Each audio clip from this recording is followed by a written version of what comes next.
2022 ലോക കിരീടം ചൂടിയ അർജന്റീന ടീമിൽ നിന്ന് എന്തു മാറ്റമുണ്ട് 2026 ഈ വേൾഡ് കപ്പിന് ഇന്നലെ സ്കലോനി പ്രഖ്യാപിച്ച സ്ക്വാഡിന്? കൃത്യമായി പറഞ്ഞ 9 പേരുടെ മാറ്റമുണ്ട്.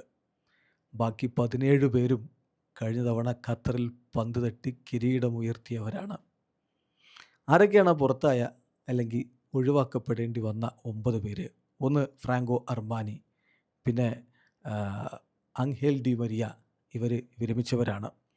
German Pezzella, Ivan Foyth, Marcos അക്യൂഞ്ഞയുടെ കാര്യത്തിലാണ് ഒരു ഞെട്ടൽ ആരാധകർക്കുണ്ടായത്. പക്ഷേ അദ്ദേഹത്തിന് പരിക്കിൻ്റെ പ്രശ്നങ്ങളുണ്ട്. പിന്നെ Guido Rodriguez, Alejandro Papu Gomez, doping ഡോപ്പിംഗ് ടെസ്റ്റിലൊക്കെ പിടിപെട്ട് ഇപ്പോൾ സെക്കൻഡ് ഡിവിഷനിൽ കളിച്ചുകൊണ്ടിരിക്കുകയാണല്ലോ. പിന്നെ ആംഹേൽ കൊറയ, ഒപ്പം പൗലോ ഡിബാല. ഈ താരങ്ങളെയാണ് കഴിഞ്ഞ വേൾഡ് കപ്പ് സ്ക്വാഡിൽ നിന്ന് ഈ വേൾഡ് കപ്പ് സ്ക്വാഡിലേക്ക് എടുക്കാതെ ഒഴിവാക്കിയിരിക്കുന്നത്.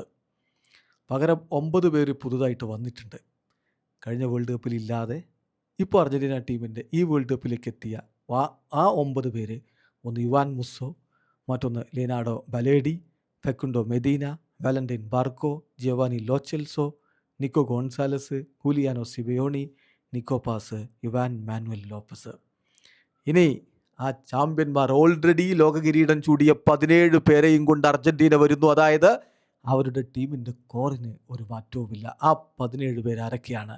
Emiliano Martinez, Geronimo Rulli, Nicolas Tagliafico, Gonzalo Montiel, Lisandro Martinez, Cristian Romero, Nicolas Otamendi, Nahuel Molina, Leandro Paredes, Rodrigo De Paul, Exequiel Palacios, Alexis Mac Allister, Enzo Fernandez, Julian Alvarez, Lionel Messi, Thiago Almada, Lautaro Martinez. Yes, ഒരിക്കൽ കൂടി ലോകം കീഴടക്കാൻ അവർ വരികയാണ്.